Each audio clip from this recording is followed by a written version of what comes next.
Hindi mo aakalain kung ano ang nangyari sa loob ng bahay namin isang gabi.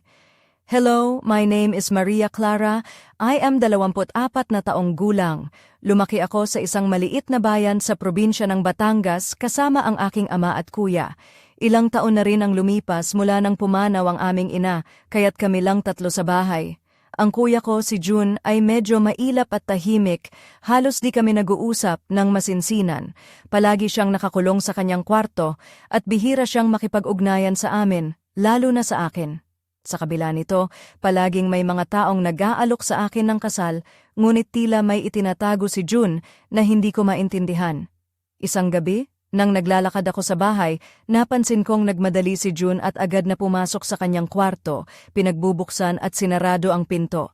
Hindi ito pangkaraniwan dahil kahit na bihira siyang lumabas, palagi niyang inaasikaso ang kanyang sarili at minsan ay sumasalo sa hapunan namin. Ngunit sa gabing iyon may kakaibang nangyari. Nabigla ako nang marinig kong may ibang tao sa loob ng kwarto niya. Hindi ko inaasahan ang mga narinig ko, lalo na't si June ay laging tahimik at tila hindi interesado sa mga bagay na ganyan. Alam kong hindi ito ang unang pagkakataon na may ganitong nangyayari, pero hindi ko pa rin lubos maunawaan kung bakit ganoon siya. Puno ng kuryosidad, lumapit ako sa pinto at bahagyang sumilip sa maliit na siwang. Nakita ko siya kasama ang isang babae na hindi ko kilala.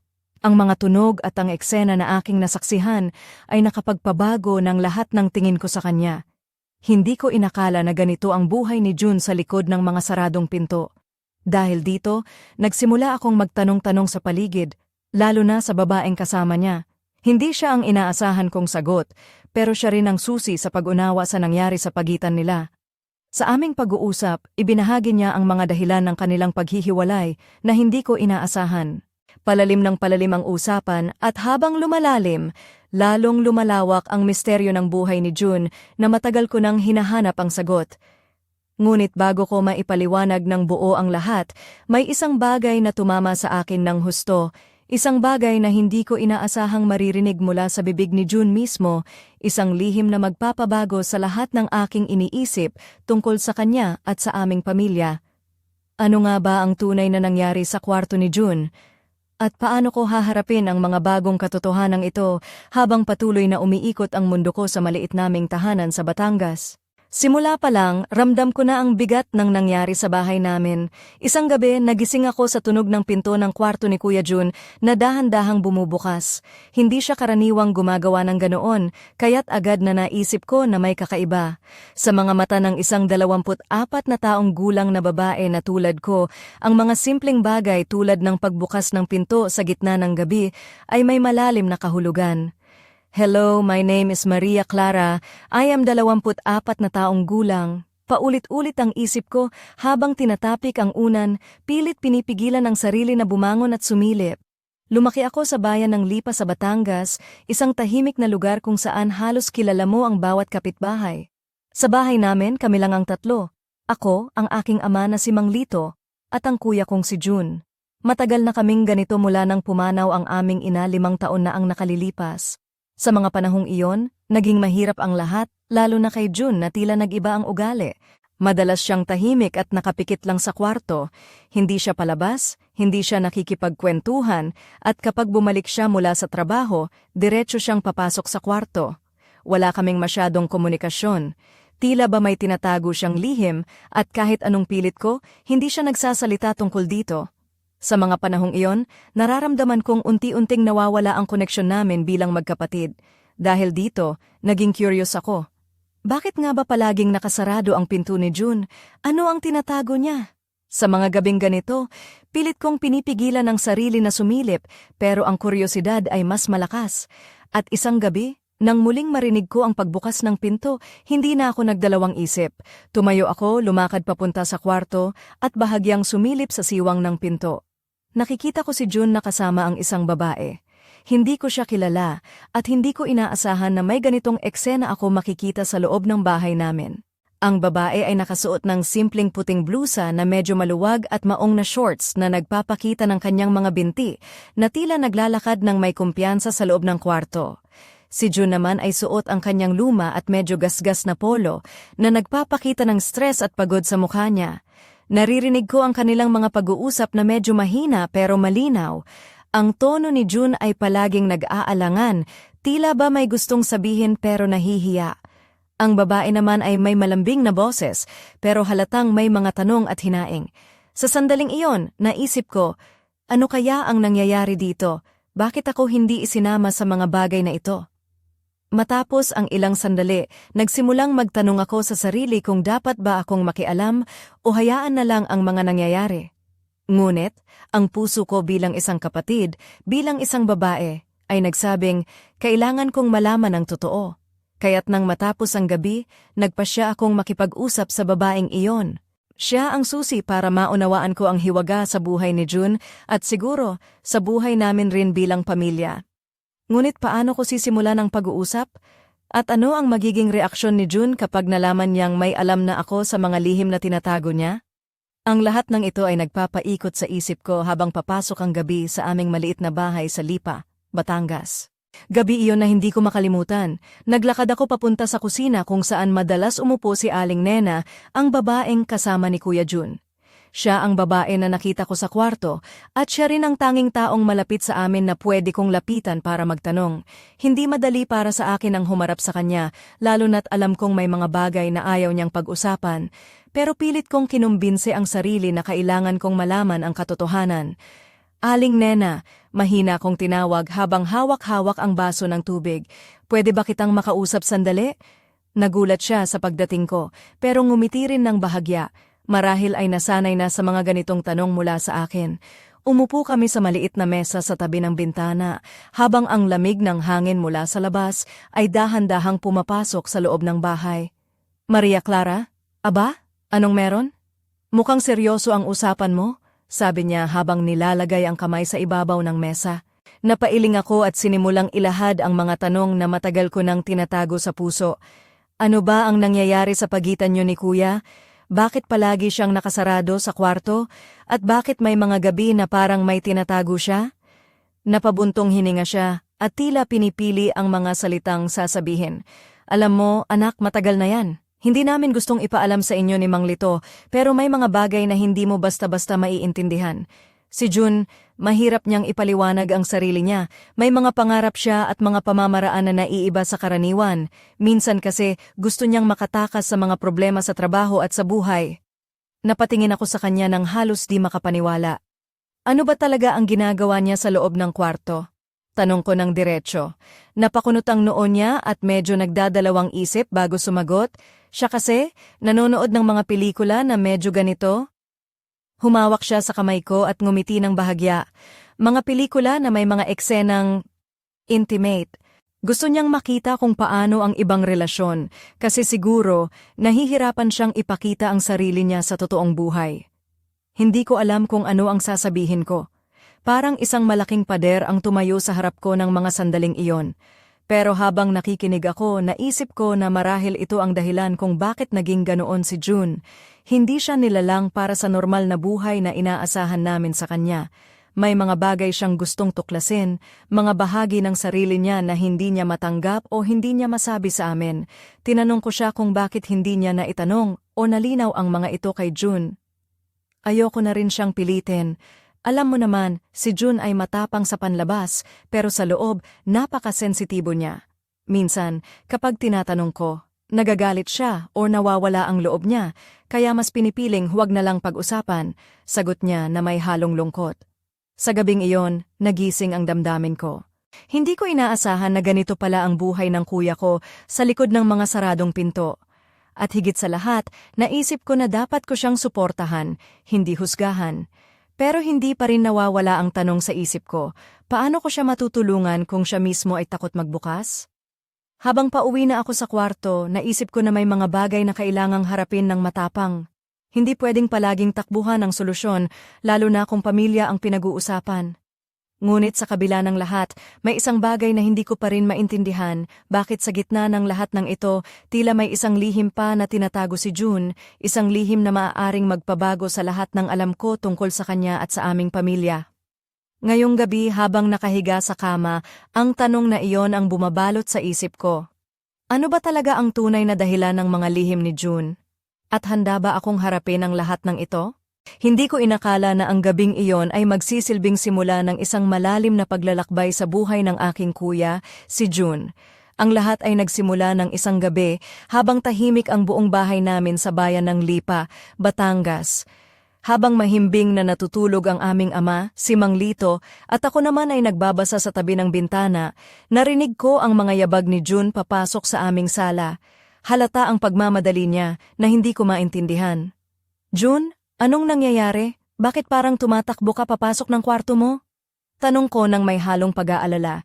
Hindi siya sumagot. Sa halip, mabilis siyang pumasok sa kanyang kwarto at sinara ang pinto ng mahigpit. Nakaramdam ako ng kakaibang kaba. Hindi ito ang unang pagkakataon na ganito siya kumilos, ngunit ngayon, tila may mas malalim na dahilan. Hindi ko mapigilang maglakad papunta sa kanyang kwarto, dala ang matinding kuryosidad at pangamba.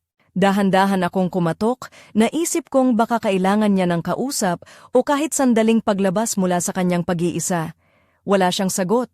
Sa halip, narinig ko ang mga malalambing na tinig ng isang babae sa loob na hindi ko kilala. Ang eksena ay nagdulot ng halo-halong damdamin, pagtataka, selos, at isang kakaibang lungkot. Hindi ko alam kung paano ko hinarap ang katotohanan na may ibang babaeng pumapasok sa buhay ni June ng palihim. Ang kanyang mga palihim na pag-uugali ay nagbigay daan sa isang bagong kwento na puno ng komplikasyon. Sa mga sumunod na araw, naging bukas ang komunikasyon ko kay Aling Nena, ang babaeng iyon. Sa bawat pag-uusap namin, unti-unting naipakita niya ang mga dahilan kung bakit si June ay naging ganito. Ayon sa kanya, si June ay may mga pangarap at mga nais na hindi niya maipahayag sa amin. Dahil dito, naghanap siya ng mga paraan para maipakita ang kanyang sarili, kahit na ito ay sa pamamagitan ng panonood ng mga pelikulang intimate sa loob ng kwarto. Hindi niya kayang ipakita ang kanyang tunay na damdamin sa amin, kaya't ito ang naging kanyang kanlungan. Ngunit isang gabi, nagkaroon ng pagkakataon na makaharap ko siya ng harapan. Naglakad ako papunta sa kanyang kwarto, dala ang tapang na matagal ko nang pinagsikapan. Pumasok ako nang hindi muna kumakatok at nakita ko siya na nanonood ng isang pelikula. Hindi siya nagulat, ngunit halata ang pagkabigla sa mga mata niya nang makita niya ako. "June, bakit mo ginagawa ito ng palihim? Bakit hindi mo ako kinakausap?" Tanong ko habang nakatingin sa kanya. Ang kanyang sagot ay isang halo ng pagkahiya at pag-aalinlangan. Sinabi niya na hindi niya alam kung paano ipaliwanag ang kanyang sarili at natatakot siyang mawalan kami ng respeto sa kanya. Sa gabing iyon, nagkaroon kami ng isang matapat na usapan. Nalaman ko na hindi siya nag-iisa sa kanyang mga iniisip at pangarap, ngunit may mga bagay na mas malalim pa kaysa sa mga panlabas na eksena na aking nakita. May mga sugat sa puso niya na kailangan niyang paghilumin, at sa kabila ng lahat, ako ang nais niyang makatulong. Habang lumalalim ang gabi, naisip ko na hindi ito ang katapusan ng kwento. May mga bagay na kailangang harapin at linawin, at ako, bilang kapatid, ay handang maging sandigan niya. Ngunit sa likod ng lahat, may isang lihim na hindi pa niya isiniwalat, isang lihim na maaaring magpabago ng lahat ng aking pananaw sa kanya at sa aming pamilya. Hindi ko inaasahan na ang gabi na iyon ay magiging simula ng isang serye ng pangyayari na magpapabago sa takbo ng buhay namin sa bayan ng Lipa. Habang nakaupo ako sa tabi ng kama ni Kuya June, naramdaman ko ang bigat ng kanyang mga mata. Pagod, takot, at isang lihim na pilit niyang itinatago. "Maria Clara," wika niya ng bahagya, halos hindi marinig ang kanyang tinig. "Hindi mo alam kung gaano kahirap ang mga bagay na pinagdaanan ko. Hindi lang ito tungkol sa mga pelikulang pinapanood ko. May mga bagay na hindi mo pa naintindihan." Tumingin ako sa kanya ng buong puso, handang makinig sa lahat ng kanyang sasabihin. Sa maliit na silid na iyon, tila nagiging malawak ang mundo namin, puno ng mga tanong at sagot na matagal nang nakatago. Inumpisahan niyang ikwento ang kanyang mga pinagdadaanan, mga problema sa trabaho, ang pakiramdam ng pagiging hindi sapat, at ang takot na hindi matanggap ng pamilya ang kanyang tunay na sarili. Hindi niya maipaliwanag ng direkta, pero ramdam ko na may malalim siyang iniinda tungkol sa kanyang pagkatao at sa mga inaasahan ng lipunan. Habang siya'y nagsasalita, hindi maiwasan ng aking damdamin na maghalo-halo. Naramdaman ko ang kanyang sakit at pagkalito, ngunit naroon din ang isang maliit na pag-asa na magsimula kami ng panibagong yugto bilang magkapatid. Hindi pa rin siya nakakabukas ng lubusan ng kanyang puso, pero ito na ang pinakamalapit na naabot namin sa pagiging tapat sa isa't isa. Sa mga sandaling iyon, napagtanto ko na hindi ako nag-iisa sa pagharap sa mga lihim ng aming pamilya, ngunit ang gabi ay hindi pa tapos. May mga pangyayari pa na hindi niya nasabi, mga bagay na nagdulot ng mga kaguluhan sa aming tahanan, at sa kabila ng aming pag-uusap, naramdaman ko ang isang bigat na bumabalot sa aming relasyon, isang bagay na magpapabago sa lahat kapag nalaman namin ang buong katotohanan. Pagkatapos ng mahabang kwentuhan, umalis ako sa kwarto ni Jun nang may halo-halong damdamin, pag-aalala, pagkabigla, at syempre, kuryosidad. Alam kong may mga bagay pa siyang itinatago at ako ay handang alamin ang mga ito kahit na ito ay magdulot ng gulo o sakit. Pabalik sa aking kwarto, naisip ko ang mga tanong na hindi ko pa nasasagot. Ano ba talaga ang lihim ni Jun? Bakit niya kailangang itago ang kanyang sarili sa likod ng mga pintuan at pelikula? At higit sa lahat, paano ko siya matutulungan na harapin ang mundo ng bukas ang puso? Habang hinihipan ko ang malamig na hangin sa bintana, ramdam ko na ang aming pamilya ay nasa bingit ng isang malalim na pagsubok. Ngunit sa gitna ng dilim, may liwanag na nagsisimulang sumilay, liwanag ng pag-asa, pagkakaunawaan, at pagmamahal na hindi kailanman mawawala.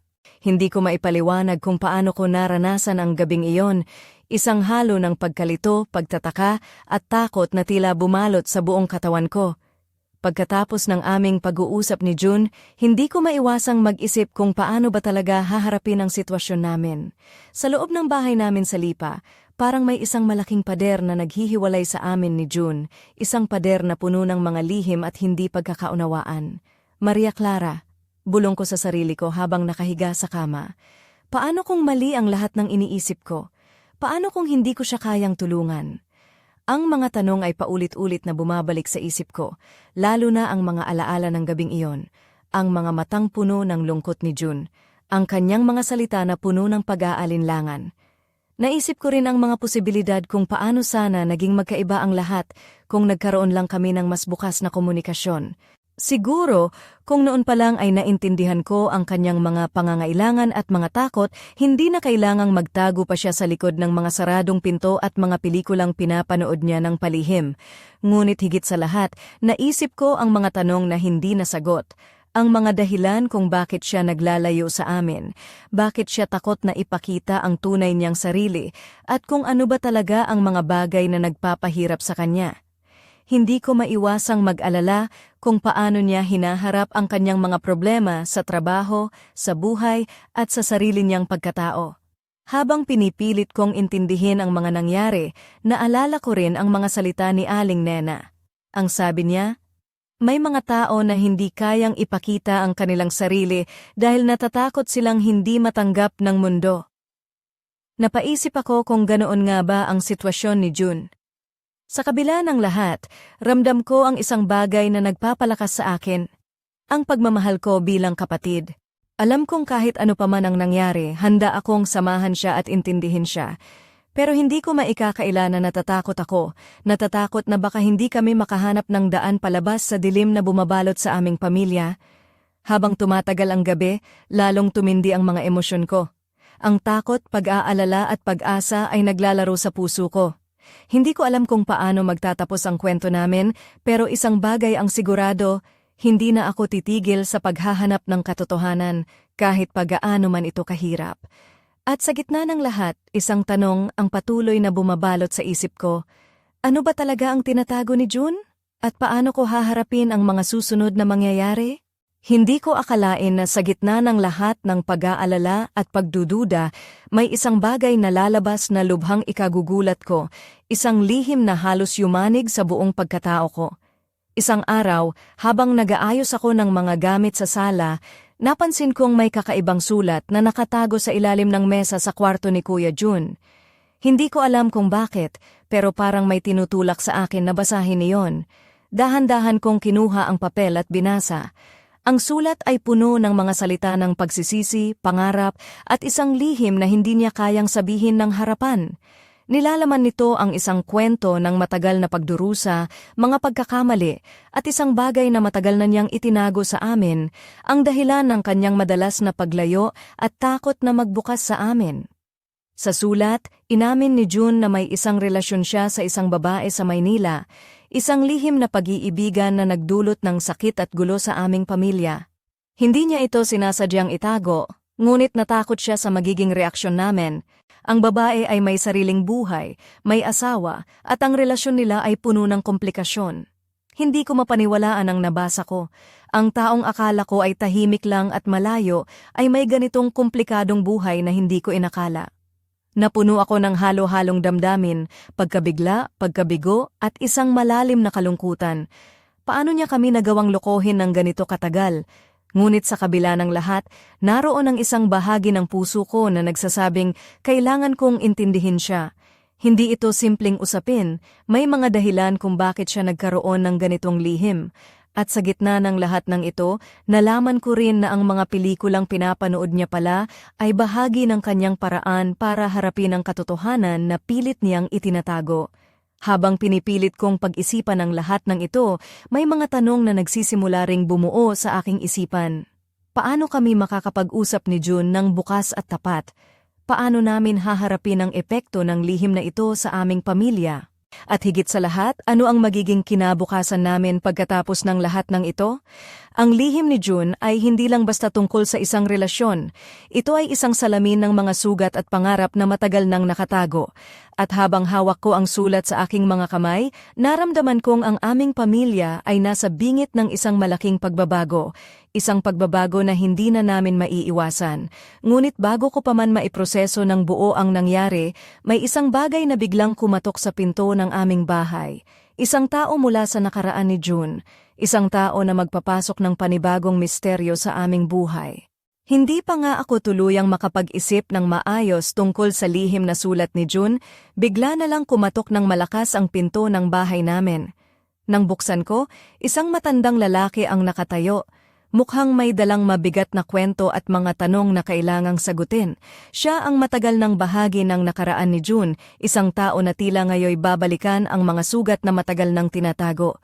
Maria Clara, ako si Mang Ernesto. Mahina niyang sabi habang tumatango. Matagal na kitang gustong makausap, lalo na si June. Hindi ko maintindihan kung bakit siya narito, pero ramdam ko agad ang bigat ng kanyang presensya. Ang kanyang mga mata ay puno ng pagkalungkot at pag-aalala na parang may mga lihim na gustong ipaabot. Sa unang sandali, nag-alinlangan akong payagan siyang pumasok. Pero nang makita ko ang kanyang mga kamay na nanginginig at ang pagtitig niya na puno ng pangungulila, nagdesisyon akong hayaang makapasok siya. Habang papasok siya, naramdaman ko ang tensyon sa hangin. Isang tensyong puno ng mga hindi pa nasasabi at mga matagal nang nakatagong sakit. June ay matagal na akong kaibigan, pero may mga bagay siyang hindi mo pa alam. Wika ni Mang Ernesto habang naupo sa sala namin. May mga pangyayaring naganap noon na nag-iwan ng malalim na sugat sa kanya. Hindi siya ang taong iniisip mo. May mga bahagi siya ng sarili na hindi niya kayang ipakita at ako ang isa sa mga taong nakasaksi at nakakaunawa. Hindi ko mapigilan ang aking sarili na magtanong, ano ba talaga ang nangyari sa kanya? Bakit tila napakalalim ng mga lihim niya? Ngunit bago pa man niya masagot, may isang tawag si June sa kanyang cellphone na tila nagdulot ng pagkabigla sa kanya. Napatingin siya sa akin nang may halong takot at pagkabahala. Maria Clara, may mga bagay na hindi pa panahon na malaman mo. Wika niya nang dahan-dahan pumunta sa pintuan. Ngunit kailangan nating pag-usapan ang mga ito sa tamang oras. At sa mga salitang iyon, umalis siya, iniwan ako at si Mang Ernesto na may mga tanong at pangakong kailangang harapin. Ang pagdating ni Mang Ernesto ay parang pagbukas ng isang bagong kabanata sa kwento ni June at sa aming pamilya. May mga lihim na matagal nang itinago, mga sugat na kailangang paghilumin, at mga tanong na kailangang sagutin. Ngunit higit sa lahat, may isang misteryong naghihintay na masolusyunan.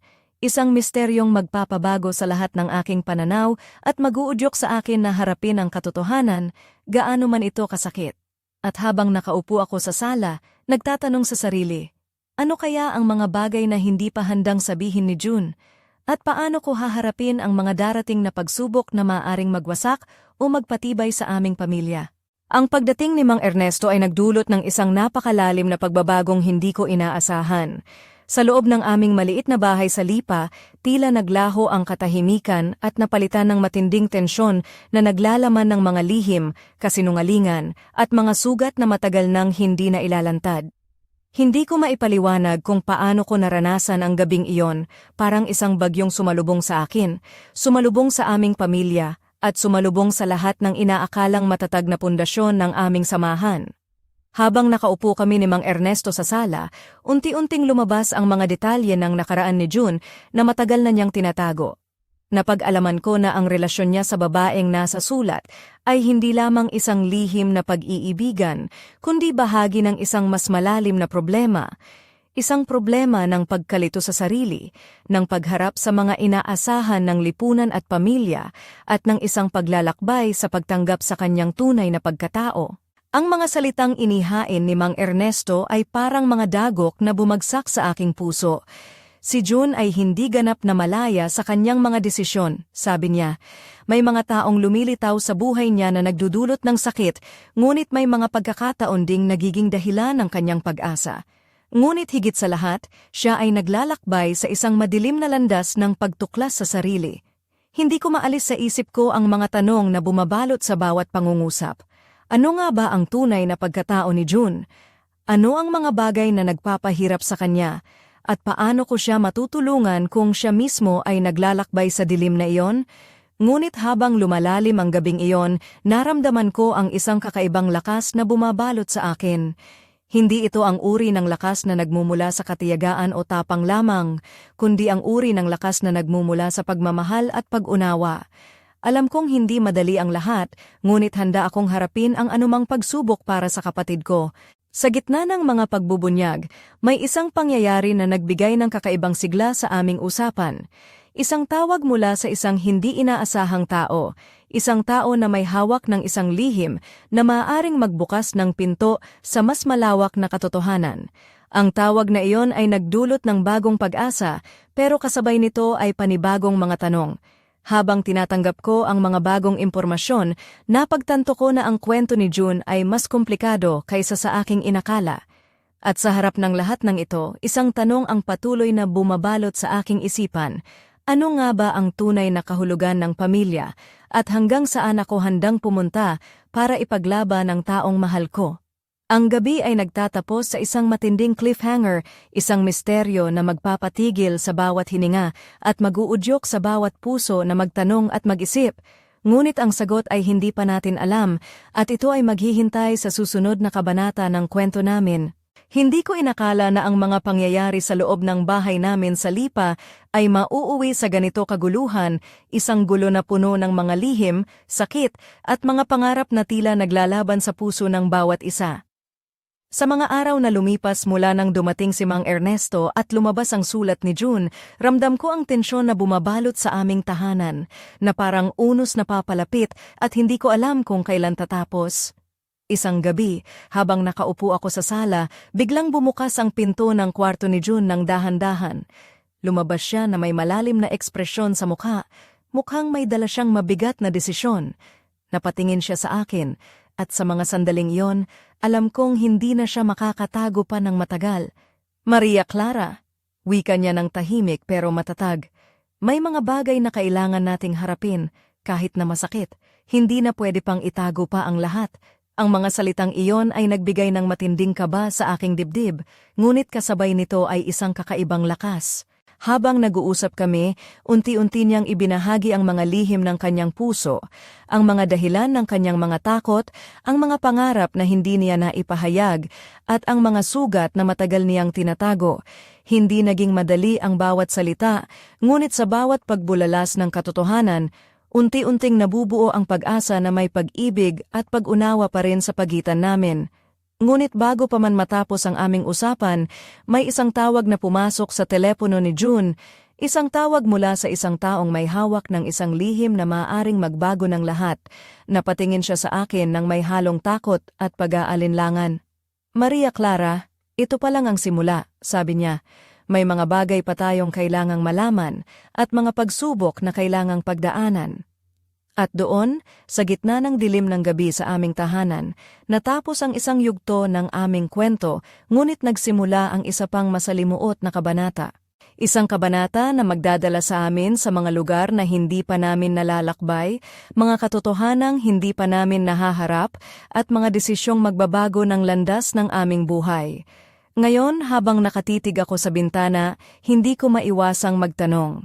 Ano nga ba ang mga lihim na naghihintay sa amin, at hanggang saan kami handang pumunta para malaman ang buong kwento? Ang sagot ay nasa hinaharap, isang hinaharap na puno ng misteryo, pag-asa, at hindi inaasahang mga pangyayari.